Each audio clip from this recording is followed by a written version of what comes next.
हिंदुत्व के नाम पर छिड़ी संसद में बहस। राहुल ने बता दी अयोध्या क्यों हारी बीजेपी। जमीन लेने के नाम पर मुआवजा नहीं दिया। पीएम मोदी खुद लड़ना चाहते थे चुनाव, सर्वे ने सच बता दिया।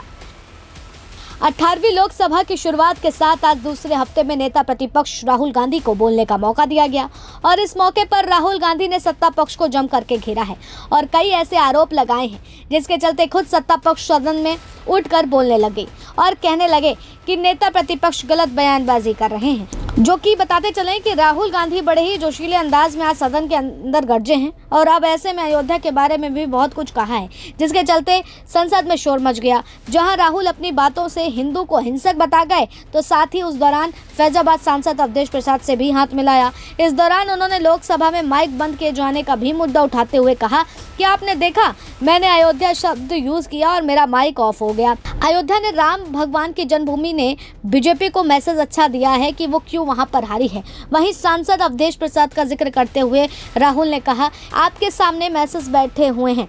राहुल ने उनसे हाथ मिलाया। अवधेश प्रसाद का जिक्र करते हुए उन्होंने कहा कि मैंने कल इनसे पूछा, कॉफी पी, इनसे मैंने पूछा कि बताइए ये क्या हुआ।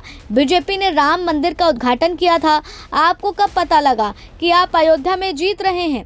अवधेश प्रसाद ने मुझसे कहा मैं पहले दिन से जीत रहा था। उन्होंने कहा कि अयोध्या में एयरपोर्ट बना, अयोध्या की जनता से ज़मीन छीनी गई, आज तक उन्हें मुआवजा नहीं मिला है।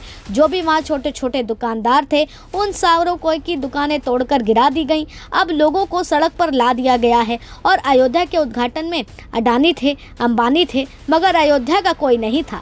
ये कारण था अयोध्या में भाजपा की हार का। अयोध्या की जनता ने उनके दिल में नरेंद्र मोदी के लिए भय भर दिया था, उनकी जमीन ले ली थी, उनके घर गिरा दिए थे।